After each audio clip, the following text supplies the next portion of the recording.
good morning to all of you once again. This is the second conference today with our friends from India. We have with us Toral Shah joining from Mumbai. Toral, she is the founder of Thespo, creative at QTP, and she's also partner at QTP. We also have with us Abhishek Majumdar, who is joining from Bangalore, who has been the ex artistic director of Indian Ensemble and who is at present the associate professor at the New York University, Abu Dhabi. So, welcome both of you.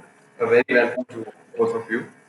Uh, we're going to start straight away with the questions. We have very many questions, and I would really like you to interact on that. I would really like you to throw your own experiences from your own life, professional and personal, to our audiences, among which many of them are students, and it's going to be very useful and encouraging and inspirational for all of them.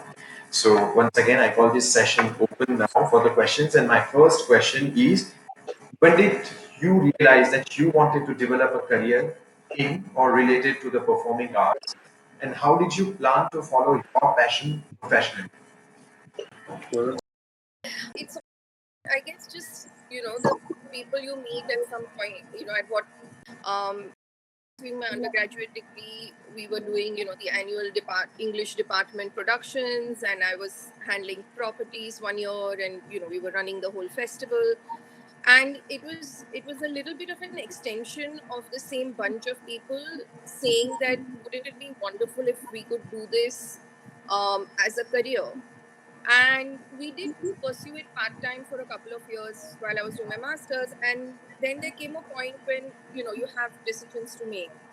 And I remember thinking at that point, I was whatever 21, and thinking that if I don't give this a shot, I'm going to turn like really old and 30, 35, and look back and regret at this moment, right? And so it was because I really personally do not like to live with regrets. It was born out of a desire to not have regrets in the future. I said, let's just try it out. And it was incredible because it was at that time when Kwasar was, he had done his a year in advertising, and he was also all like, really, is this what, life is? I'd much rather be doing theatre. And there was another friend of ours, Carl Alfonso, who had just graduated, and he really wanted to do theatre for a living and see if it can happen. And I mean, we're talking about like the year 2000, 2001, when, these things were still just starting out. It wasn't as easy then, because we didn't have examples to follow. It wasn't like you see there are 3, 4 young groups, which are flourishing. So of course there's space, in this ecosystem for us. And what is wonderful is that so I come from a really wonderful, close knitted, traditional Gujarati family. We have a family business, and my father, his brother, everyone's in the family business. And I went to them and I said, this is something that I'm considering. I want to, give theatre a shot and see if, there's a career in there. And we thought we'll do it for a year, like your one gap year or whatever it is that you The call it. sabbatical, yeah. Yeah, Maybe. and my Yeah. and my father was like, if you're really going to give this a shot, you have to give it 3 years. You cannot understand the financial viability of any business idea by just giving it 1 year. You could have a terrible year and be completely discouraged, or you could have a great year, and that would not be the right indicator for what this life holds for you. So it was actually my father who encouraged us to give this a real shot. Make your 3 year plans. Go in it like hands and feet and everything. Like just commit to it for 3 years. See whether this is something that's viable for you. And I must say, I mean, there's been absolutely no looking back. We went into it. We met other people who were willing to give as much commitment uh, to the idea along the way. Carl went on to go to the US, study, do a 3 years master's in stage management, and Now he works at the Oregon Shakespeare Festival in Ashland. And we've had more people who've now joined us. And we've had many who was with us all the way from the beginning, right? So whether it's Arghya or Nadir, who still regularly we all work with, and they are very much partners at UGP. Very active, yes. So yeah, I mean, and that's how it all began. Brilliant. What about you, Abhishek? I mean, I was studying all kinds of different things, which I really enjoyed. I studied physics and mathematics in the university, and I really wanted to do a PhD in either of them. But I got interested in rural development, and so I studied that. And so I was on this role of studying. And essentially, what really I didn't have much of a sense of profession. I had to make a living. So I thought, I'm going to teach some tuitions in the evening, math, physics, whatever, and do other things, whatever I like in life. And that was also really the extent of my ambition. But it was a very good ambition, like for me, it was worthwhile that I could teach and I could do whatever else I was interested in. So I was rehearsing a lot at that time as an actor around the same time as Torel is saying. Actually, a little later, I would say 2003-4, after I finished my master's in NIT in Trichy, I came to Bangalore with a job. And the same day as my job started, Mahesh Dadani started his acting workshop. And I worked there, and it was great because, he allowed me to pay in installments. And then he gave me a scholarship. So he also made it viable for me to be able to pursue this, Then finally what happened, it was very simple. I think for a year and a half, I fought it. I had applied for a PhD in the US in statistics and a master's in environmental economics at Cambridge. So I was about to go to either, and I was rehearsing in Bangalore. At one point of time, I thought, I was overthinking it. Like I was really happiest in rehearsal. Yeah. But I was trying my level best to sort out something which was not in my hands. And I said, okay, why don't I submit? It seems to be the thing that I enjoy doing the most. And also, honestly, for me, the big thing in the theater was that I could keep changing subjects. I wouldn't have to make up my mind. And that was what drew me to it. And my plan really then, and I think even now, heart of hearts, is that in the evening I will teach tuition, or in the morning I'll teach tuition, and the rest of the time I'll make theatre. Yeah. So I was comfortable with that idea. And that's how I decided to kind of, then apply for a theatre scholarship and study abroad in the field of theatre. I was already writing and directing plays. I had just writing and directing. Yes. Then, like Torel is saying, one thing that led to another, and somehow it became viable in the sense, I stopped my subjects that I used to teach for tuition, they changed.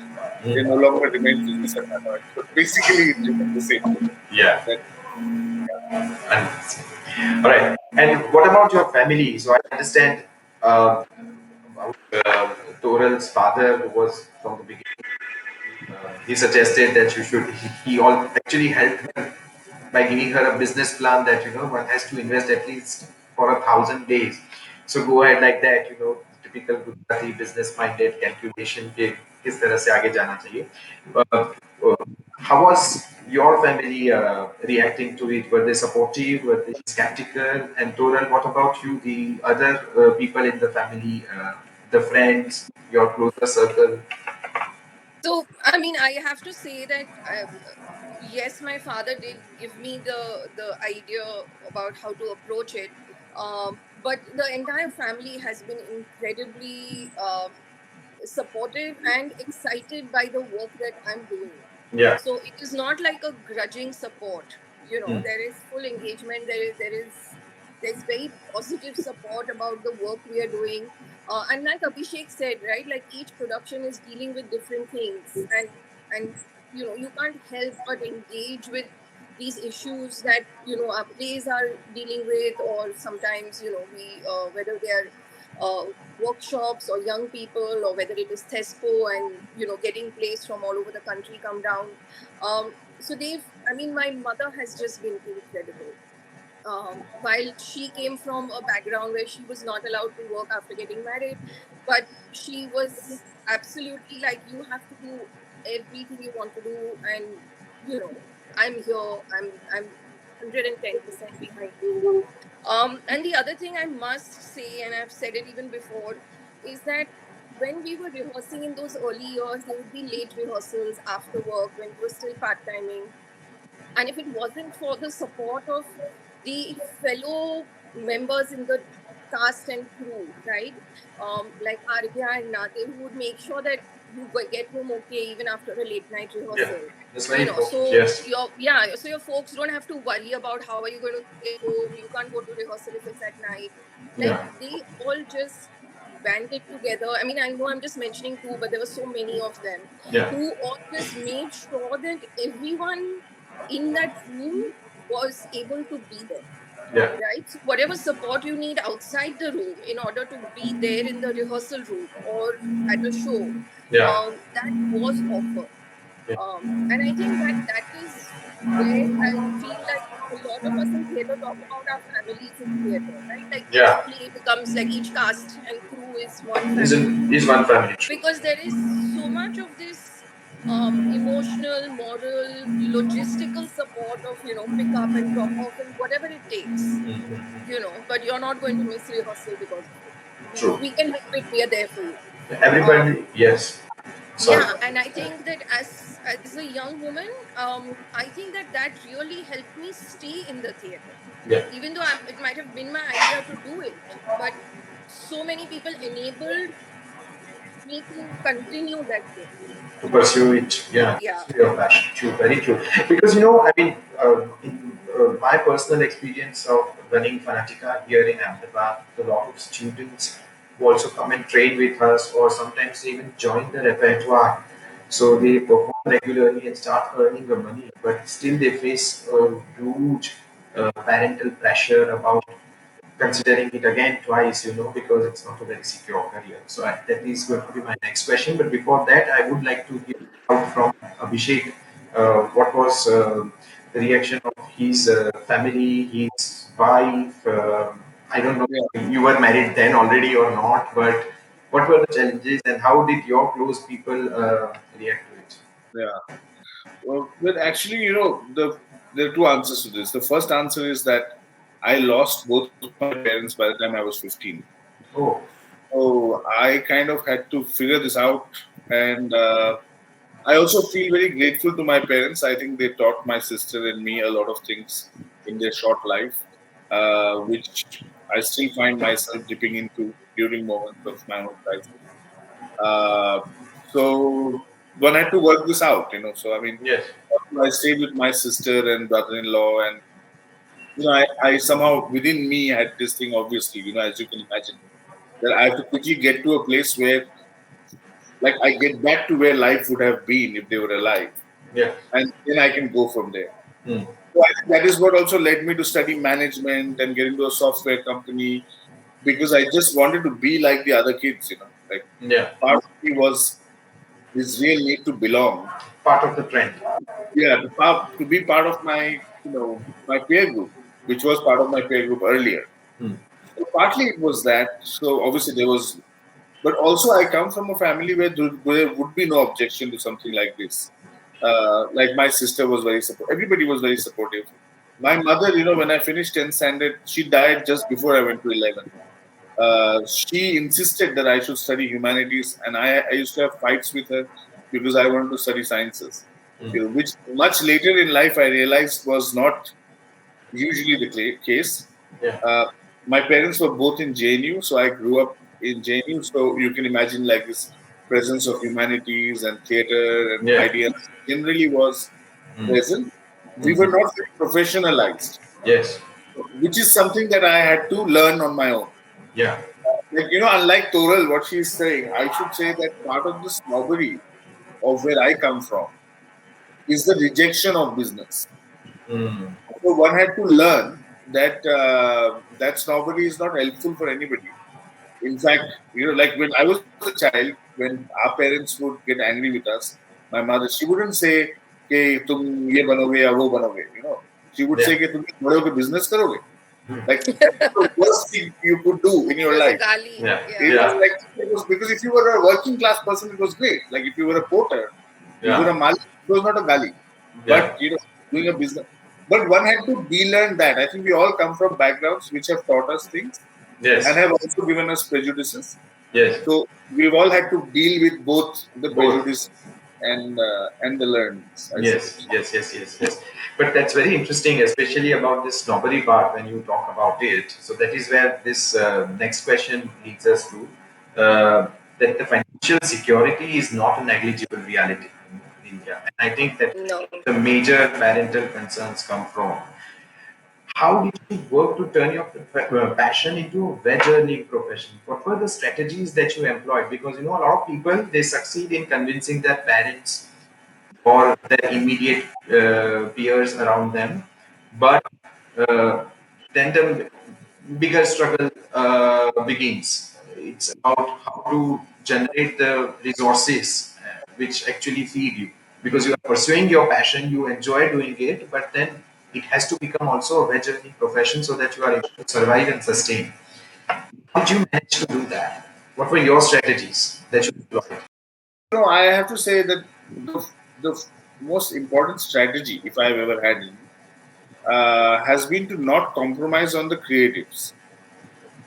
And I have very firmly believed that, if we do that, then to my capability, whatever is my capability, people arrive who are willing to support it, and avenues open up, and we figure out funding and so on and so forth, etc.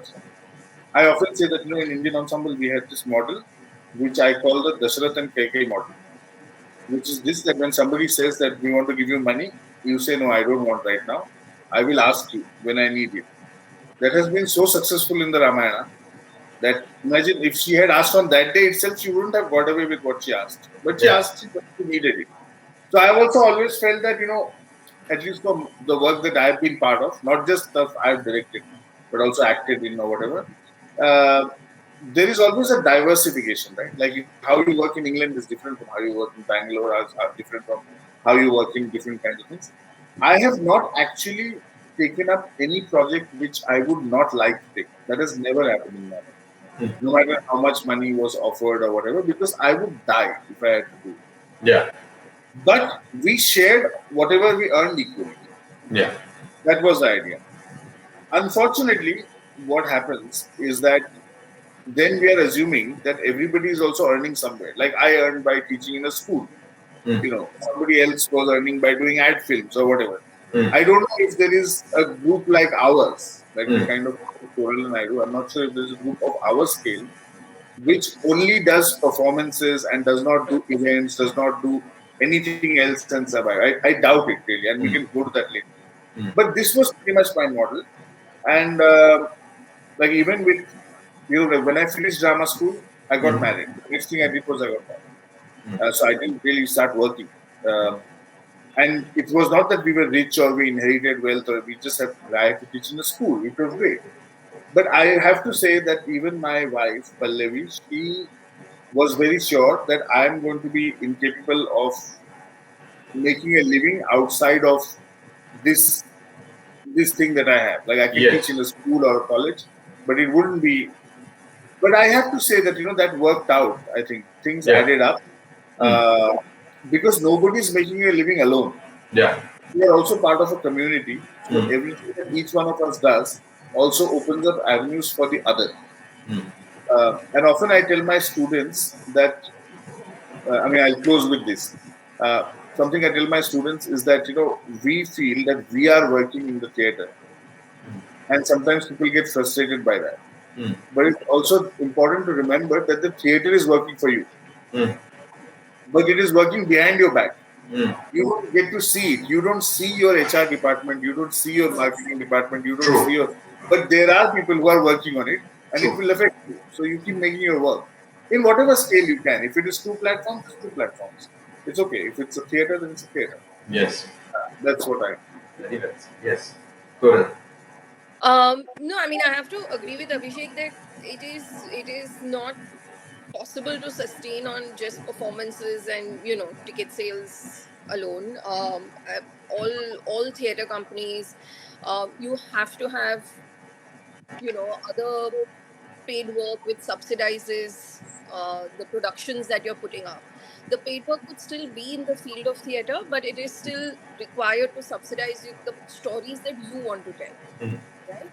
Um, but I think that there was also for me a bit of a, I mean, if you look at it even at a personal level, um, you for me, speaking for me personally, I there are two things that happen for me.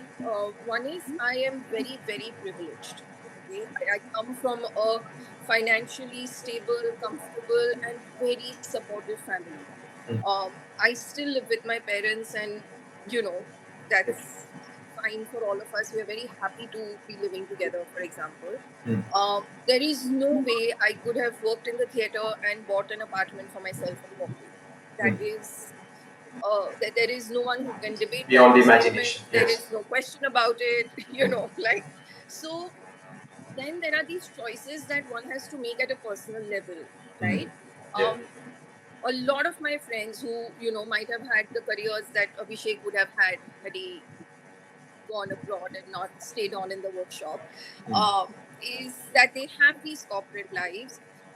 They have their own houses. They have 2.5, well, 1.5 kids and a pet and cars and international holidays. And this is a choice which I've made, and I'm very happy with that. That I'm not going to have that.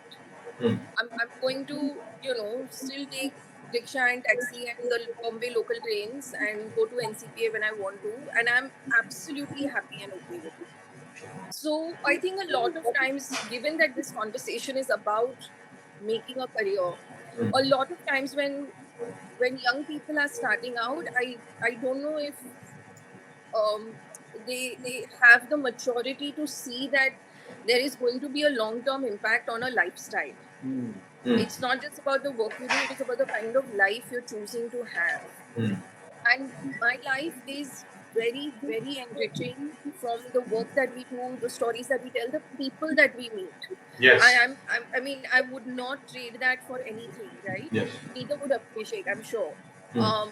But when we are starting out, we are more excited by the maybe the bravado of doing a particular play in a certain way and pushing the envelope. And um, at some point, you have to reconcile with the life that you've chosen, not Yes. just the vocation or the, I mean, it is a vocation, so it's not just a means of livelihood. It is Mm. much more than that. Mm. So I mean, there is that kind of balance Mm. that one needs to find, that Mm. internally Right. with the life and the work that we are doing. Mhm. That's very honest reflection about the entire thing. And for the next question, also, I would really like both of you to be very, very honest because it's slightly difficult as a question. Uh, did you have to compromise or make concessions on any grounds? And how did you tackle such situations? If you really had to, please tell us. If you didn't make, you had to, but you did not succumb to it, just share the situations that what they were and how did you tackle it. As a production manager, etc., I mean, there are daily compromises we are making for budgetary reasons. That is just a part of life, and they're not compromises. You just have to get creative about how you can achieve what you want to achieve. Given that the the kitty is limited, and what we have to go about it. Um, I'm just trying to think about at a more ethical level, Exactly, if it's more we on ever the had to ethical make a grounds or the compromise. quality of performances or the work practice, ethical grounds, certainly, yes. So, See, when it comes to quality, I mean, I have to say that everyone is giving their 120%, right, at all times, whether it is actors, technicians, directors, writers. I mean, nobody sets out to do a shoddy job or time pass work, right? Like, that's not why we are doing theater. mm, So whatever the perception of that is obviously subjective, right? If it is perceived as, oh, ye iski quality achhi nahi thi or whatever, that is also subjective, and it is something that we also have to learn from that kind of, critical uh, response that we may get to a piece of work. Yeah. Ethically, I don't think so. I really don't think so. Um, Again, I mean, when you've made the other tougher choices in life about doing theater and giving up whatever you needed to for it, I think that when it comes to an ethical conversation, you are more than capable of making the right choice. Mm. Like, I'm just trying to think, like, if we've like I was saying, if I've chosen to not have the glamorous No, it would be rich also whatever in, life, then when it comes to other questions, it is so easy to make the right decision or right choice, right? it would be, I mean, also very interesting to know that whether you confronted such situations, just for example, or maybe to give you hints that you were organizing a festival, for example, Thispo. And because it's such a huge festival, you may be needing huge support from people to finance it or donate money for it. And then there are always people who would come up with a proposal that, okay, I have a nephew who does this thing, and if you could also have him, Oh my God, no! or Those are the there easiest are decisions. there are other situations, wherein you had to compromise because you had to either underpay some of your artists for certain things or some reasons. There are n number of situations that people encounter in performing arts. And a lot of times, some of the artists or some of the people who have to run a company, they might take a decision which may not be favorable to their employees, to the other artists, or to the I mean, or which are not maybe correct on ethical grounds, but in the moment they think that, okay, this is good for the company and we have to do it, so let's go ahead. And I'm talking more on these grounds. No, I don't think so. I mean, if it has happened unknowingly, then that might be one thing. But as far as I can recall, I mean, one of the core values at QTP that we really hold on to and want to protect and nurture is integrity. Hmm. Like, integrity above all else. It's it's okay if we have to compromise on everything else, but like, Hmm. integrity for us is really at the heart of it all. Like, Hmm. that's who we are as human beings. If we didn't have that integrity, then really, where do you go from there? Yes. So This is I very guess, important for us to hear out from both of you because a lot of youth are going to undertake performing arts in the future years to come, and who may be aware of the kind of struggle they might undergo, but they may also know and draw inspirations from people who have been successful and who have been successful without making compromises on any ground. So they would also. I echo first Toral's sentiments that I think it's very, very important in the theater, again, in the theater that we are in, Yeah. to think of the long term. Mm. It's extremely important. Otherwise, it's impossible to survive. Uh, Yes. Typically, I think in the last maybe 17, 18 years that I've been in theater, I've seen 4 generations. Yes. That's the kind of turnaround in the theater. And Yeah. that is not, the turnaround is not of the people who were only successful. The Hmm. turnaround is also of people who stuck to it and were ethical. Hmm. It is very hard to survive in the theater, I think, in my view, without the right ethics. Yes. Um, and ethics is also an ever-growing field. Hmm. hmm, Like, see, now I'm producing a show which has, apart from a production manager, which has a person who's in charge of wellness, Hmm. who's essentially going to look after mental health for that 1 month, because that is where we are now. Yeah. 6 months ago, if somebody had said this to me, or maybe a year ago, I would have thought, what is this fancy thing that you're bringing in? Yeah. And the discourse on whether you think of female representation, gender representation, subjects who should be cast, who should not be cast, Very who story. interesting. Yes. These are all continuously expansive ethical fields. And Yeah. I think theater is one of the front runners. Theater, literature, we have to be the front runners on it. So we will also take the beating first because we will make the most Yeah. mistakes while we're executing it. Yeah. But it's our job to do it. This is what Habib Tanveer or a Shambhu Mitra or whoever, you think of, they've had to Yes. do it. True. And in fact, I can go to the extent that there have been maybe a couple of times when one has had to fire people. Yes, we One see was very that. close to because of their fundamental, the difference in the ethical, scale. Mm. This is not to say that they are unethical people. I was ethical.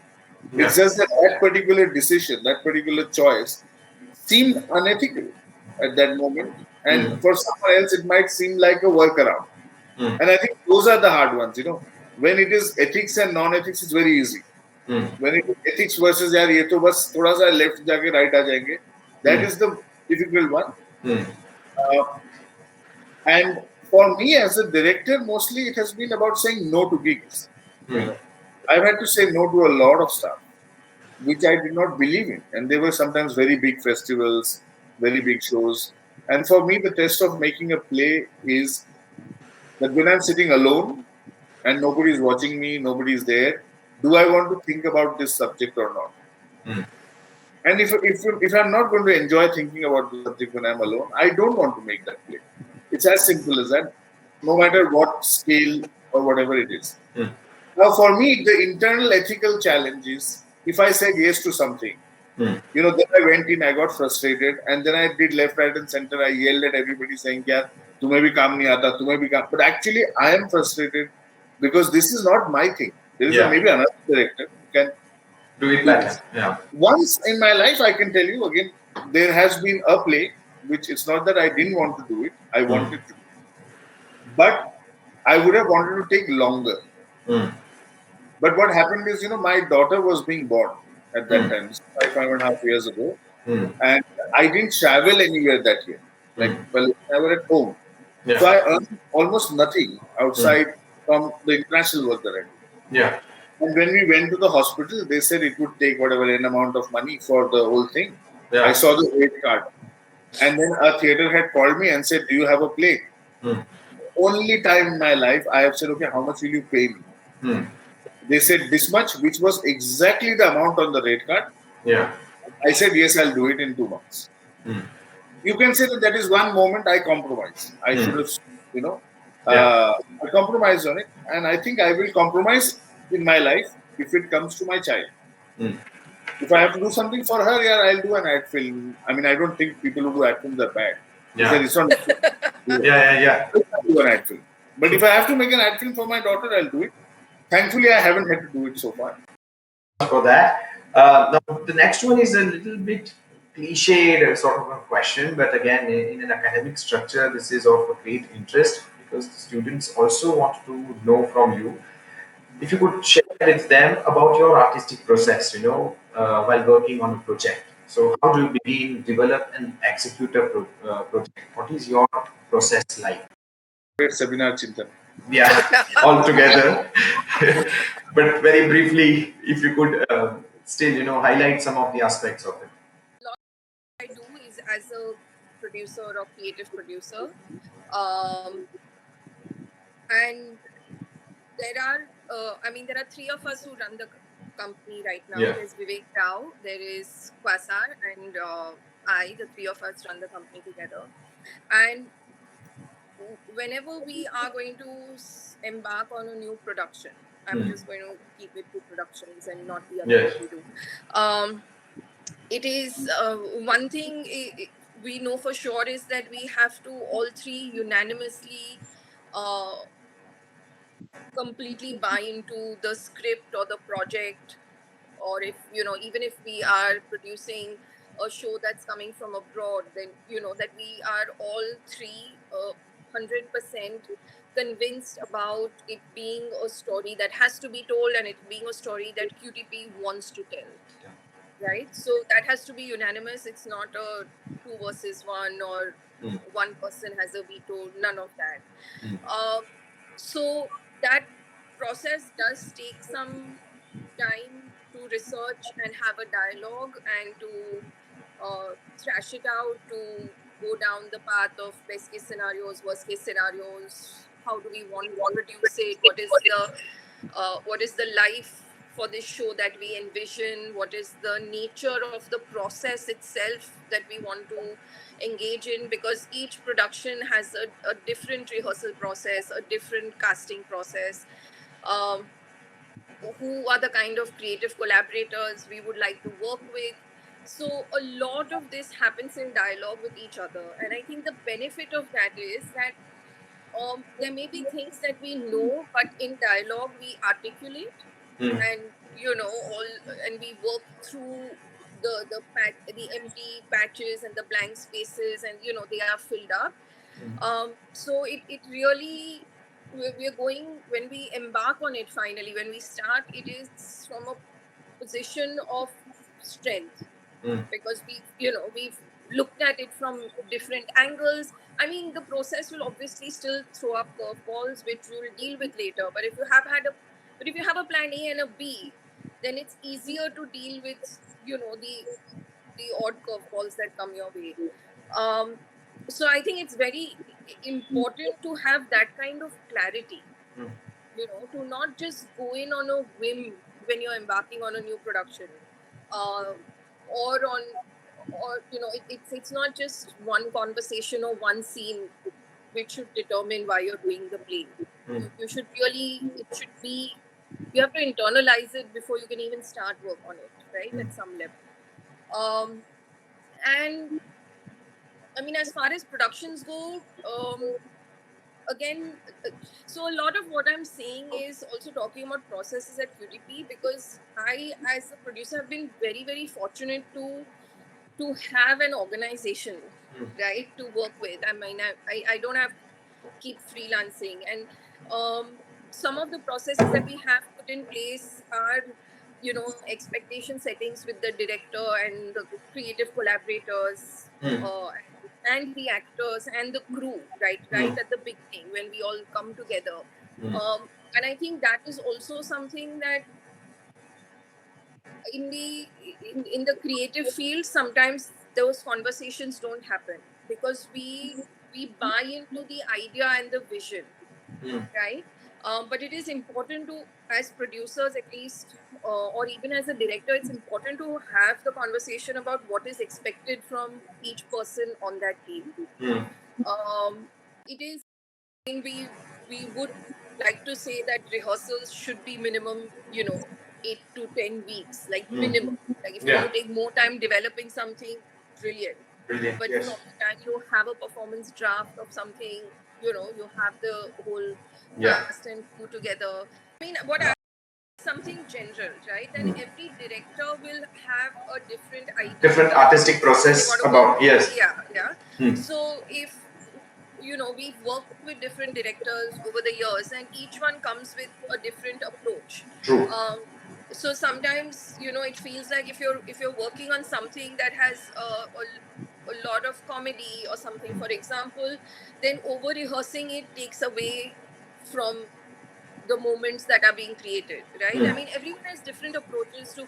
Some directors don't want to rehearse for more than 4 hours at a time, and there are some who insist that it has to be a full day rehearsal.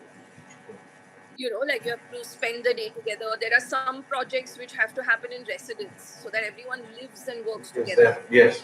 Right. So, I mean, again, what I'm talking about are just kind of the average of various projects is what I'm referring to.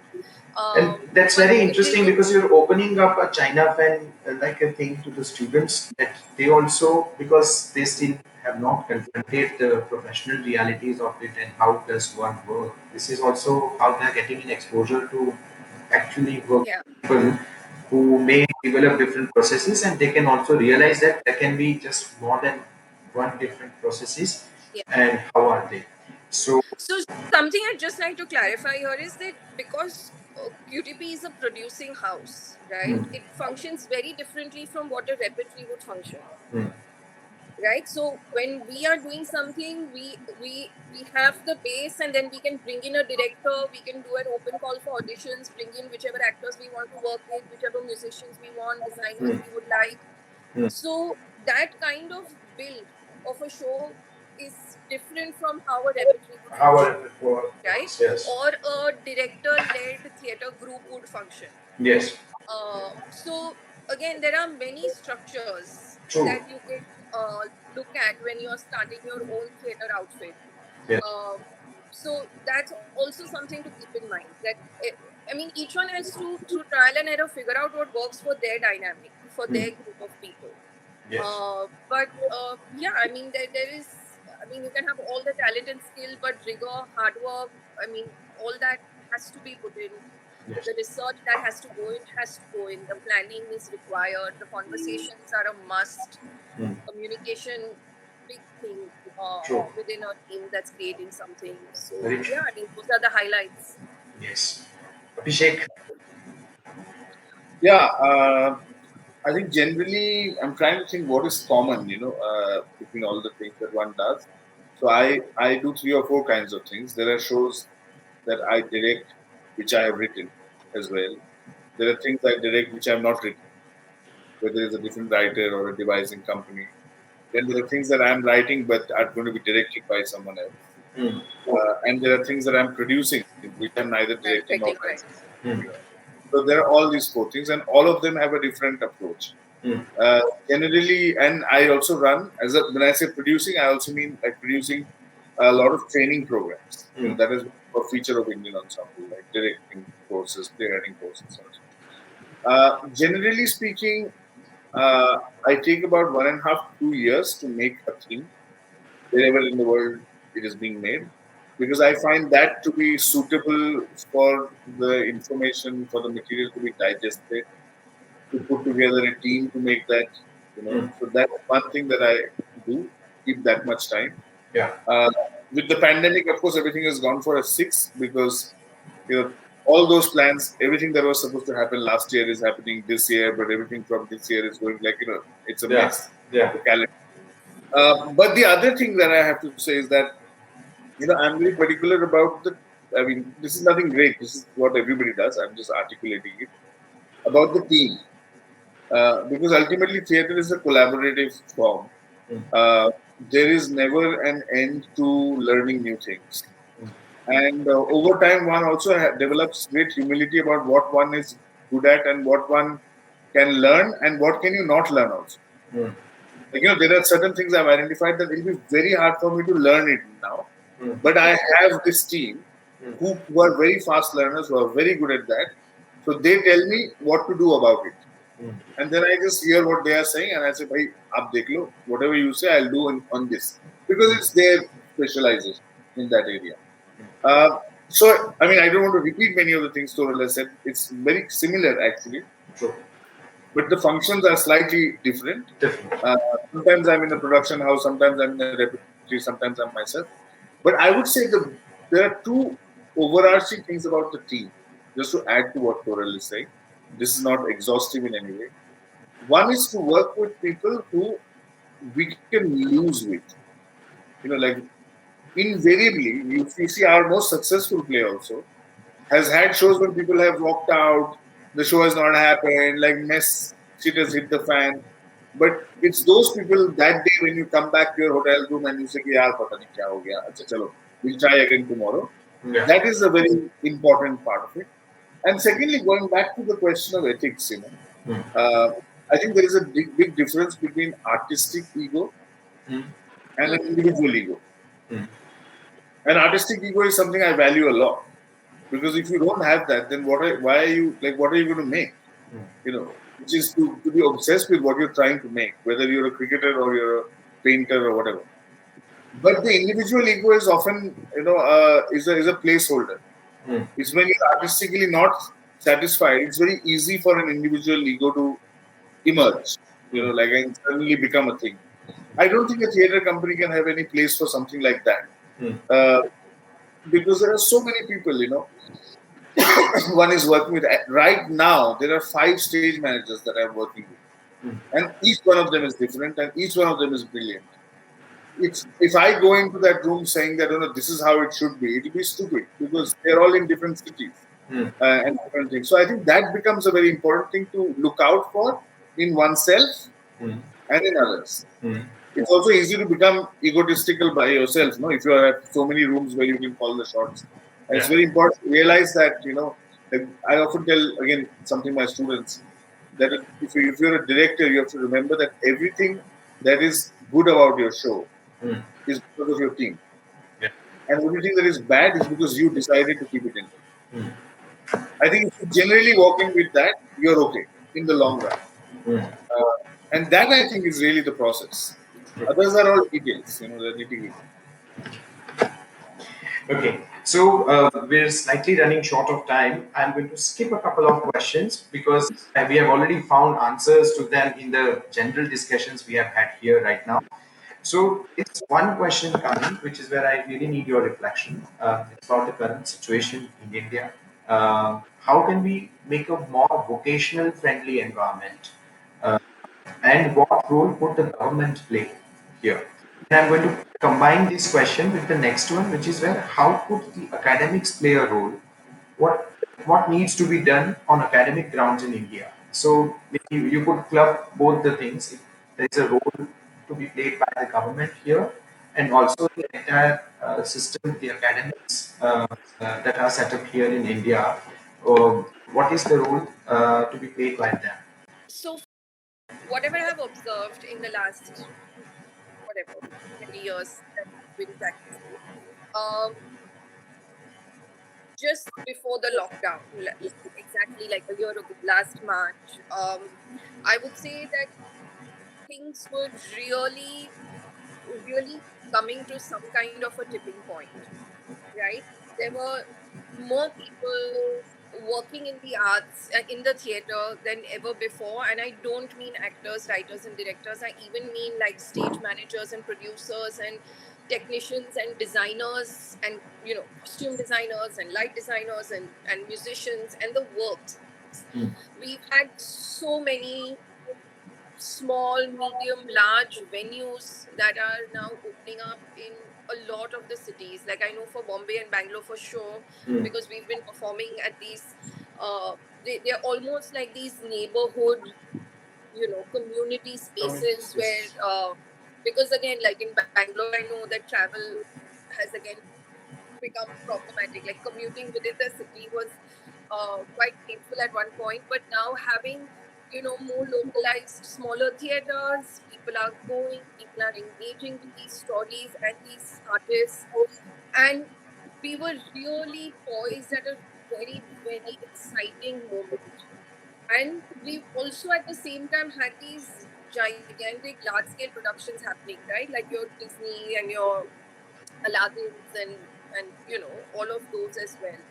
Um, and there was a huge demand for skilled crew to work on all these productions and all these live performances, and that I think was like a really exciting space to be, because whatever you're saying, whatever role we want the academic institutions to play, the government institutions and the cultural institutions to play, it's going to be organic.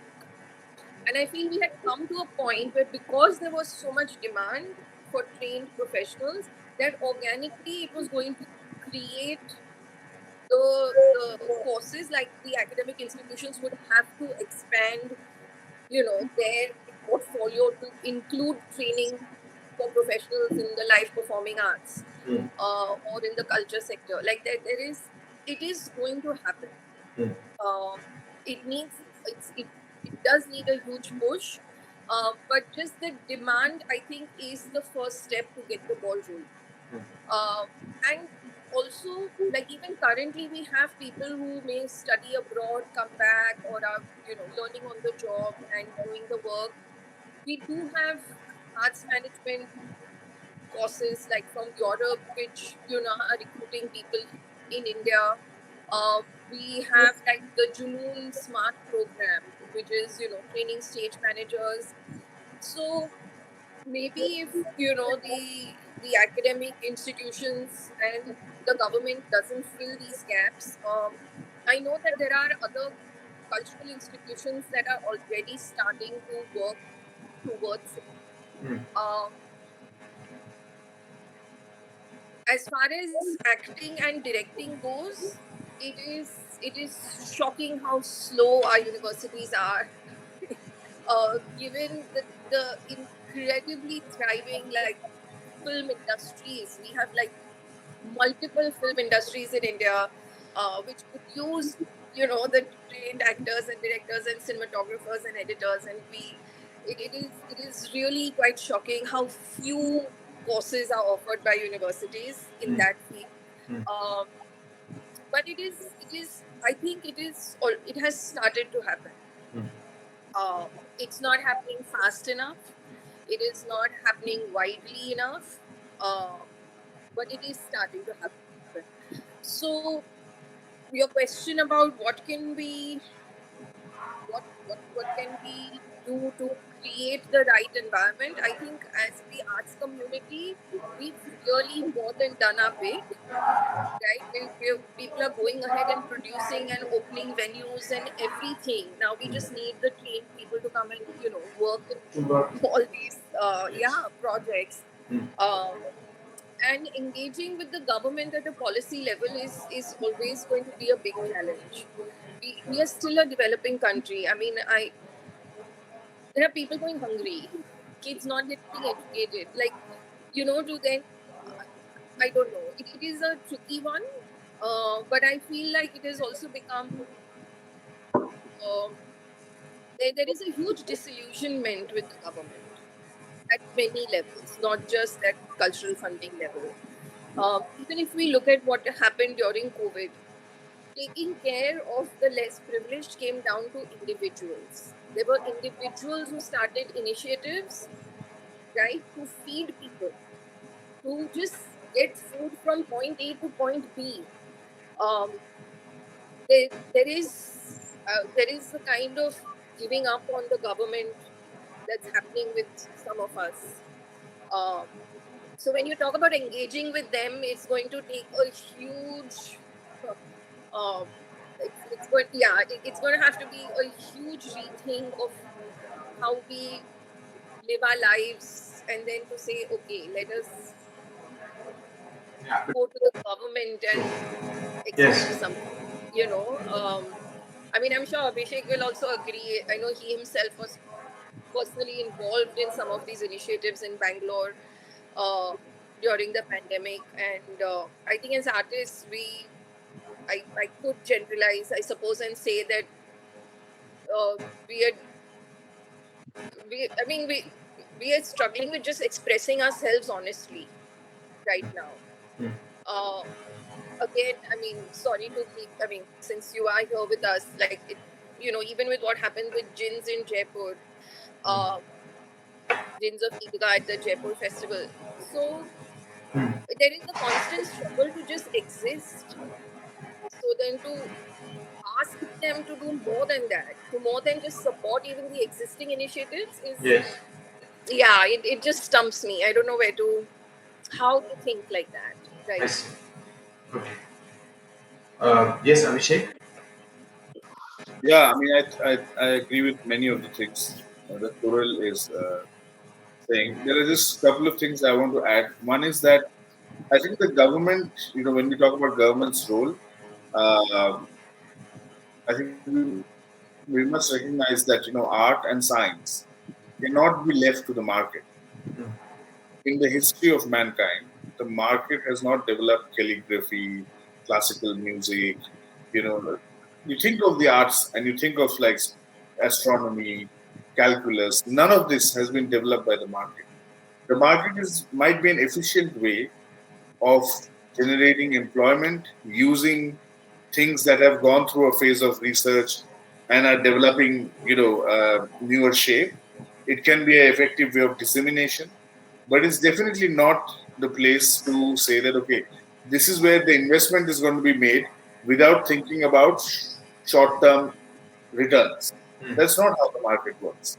So I think theater also, like many other fields in our country, it could be hockey, it could be calligraphy, it could be, we can think of innumerable number of things in our country, needs the support, not support, needs the intelligence, needs the understanding that to call ourselves a developed nation, it doesn't mean that we need big statues. We need to spend our money on things that have long-term benefits. Mm. And everything that we are proud of today about our country, every single thing, comes from a time when those things have had patronage. Yes. Not a single thing has come from without patronage. Mm. So that's the first thing. The other thing I want to say is, go back to, I really love what Toral said about people have worked so hard and the community has done a lot in all places. I think, things like TESPO, which Toral is a member of, are a very good model for us to think about how do we keep our community, how do we keep our profession alive in the face of, let's say, the government does something or does not do something.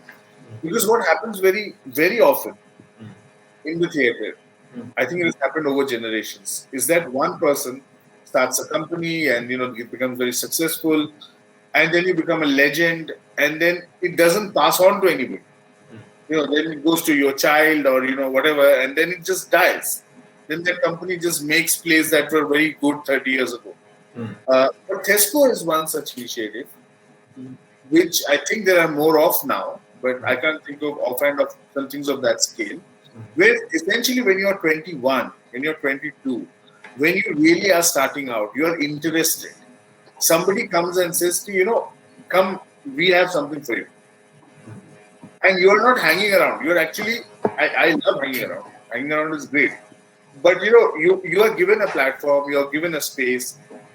So I am a 3 times TESCO reject, personally. And I love it. At the same time, throughout my career, I have not done a single production in India which hasn't had a person who was at TESCO. I can count each production and say, okay, every production has had a person, either an actor or a manager, or who has been associated with TESCO. I think this is a great model for everybody to think beyond just their own. And this, maybe QTV is a production house, not everybody is a production house. But we do hundreds of such things at a small scale, We look at our Resident Welfare Association, Janmashtami, Holi. We are very good at organizing. We're very good at it. Yes. Culturally, we are very good. We have to use it for the benefit of the community and not just one's own company. I think that is important and useful for everybody in the long. So, ultimately we are coming down more to the community than what the academics and the governments are in a way expected to do. But that is how it is. And my final question for today's conference is it a myth that one needs to work in English or Hindi to be recognized, successful, and financially stable? How could regional theatre emerge as a more lucrative form? Success is a myth, firstly. I think there is no such thing out of context as being successful. You work in the language or in the region where you are able to tell stories that you dream of.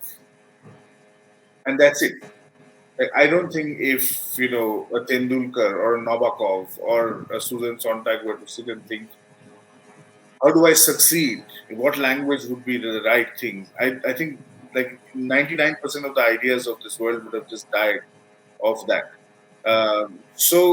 But the first thing I want to say is that, and there are, if you see in our country, now again, if you see commercial viability, there is nothing as such viable as the Assam Bhaimaman. There is nothing as viable in the past as the Gubbi Company in Karnataka, or, because they were also models of what has now become television and, so on and so forth. So I think financial viability from shows, if we say performance, then we have to have the infrastructure, even locally, the way we think of this infrastructure in any community. I'm not even talking about West End or Broadway. I'm speaking of very simple, I grew up watching incredible plays in Durga Puja. It used to be once in a year, but I saw Utpal Dutt, all the Shambhu Mitra plays. I saw Habib Tanveer, and in films Ritik Ghatak and Satyajit Ray, all at Durga Puja for 4 days a week, 4 days in a year. And that left such a big impact for me than anything else that I was watching today. So I'm just saying that there is something about recognizing Hmm. that this success can take time, can be, but it in itself is a myth. Financial viability, of course, yeah. Like, if you say that, you are in an industry where, you're sitting in England, is it financially viable? I know so many actors who work in my place and then in the evening walk a dog and then at night they are caregivers to an old woman and they come. I don't know if it is financially viable anyway, Hmm. in that way. But it should be. We should be able to at least make a middle class, normal living, like something that a school teacher gets. Hmm. To me, financial viable is that. That, I can assure my children that from Delhi they can go for a holiday to Nainital. We can eat out once a month and we are able to go to a good school and we have a dessert cooler in Delhi summer. To me, that is financial viability. If I get this much, I think it is financially viable. Unfortunately, you can do this by becoming a school teacher. It's hard to do this becoming a theater actor or whatever. Uh, so yeah, that's my roundabout answer. Toran? Yeah, I mean, I don't think language, again, it's how you're defining success, right? So if it is financial viability, then I don't think language really has, which language you practice in matters. Even if you look at something like Bombay, we have like a thriving Marathi, commercial Marathi theatre scene, commercial Gujarati theatre scene. Like at one point, my grandfather said, why are you struggling so much? Just look, go to Gujarati plays. Why are you doing English Yeah, plays? So, yeah. he was like, he was a stockbroker, and he had properly got his commercial cap on when he was having that conversation with me. And so I mean, I really don't think it's a question of language. There may be a perception of that because our mainstream media is English and Hindi, and therefore that ends up probably getting coverage. And the other reason being that a lot of, as far as actors and writers go, those who are working in the theater are also working in the Hindi film industry or the Hindi web series, the OTT platform, which has a wider reach. So I don't know if their individual theater careers have brought them fame and money, but I think it is the work that they are doing, Aside. in the in the other mediums which have a digital reach and therefore a wider reach, um, that might have brought them the fame and money, and therefore the perception that ye Hindi theater wala hai, or itna kamata hai, or itna famous ho gaya hai, or everybody knows them, they get recognized in the mall. I don't know what that success means. Um, but yeah, I mean, I don't think it's a factor of language at all. I mean, some groups may say success is how many shows a year you do, right? Some groups may say success might be how many people we've managed to reach, Yeah. or whether you got invited to an international festival. They're so successful they travel to Korea for a festival. So I mean, they did 300 shows this year. So again, I mean, we need to define what we mean, or what success means to us. Makes to us. Yeah, and then sure, it will be different for different people then. Brilliant. This is a very, very interesting insight for the students, especially to understand the very definition of success and how you understand this very word and how to translate it in your practice. Thank you so very much for this very honest and candid conversation with us today. Thank you so very much once again, Abhishek and Doral, both of Thank you you. for joining this session. Thank you, Chintan.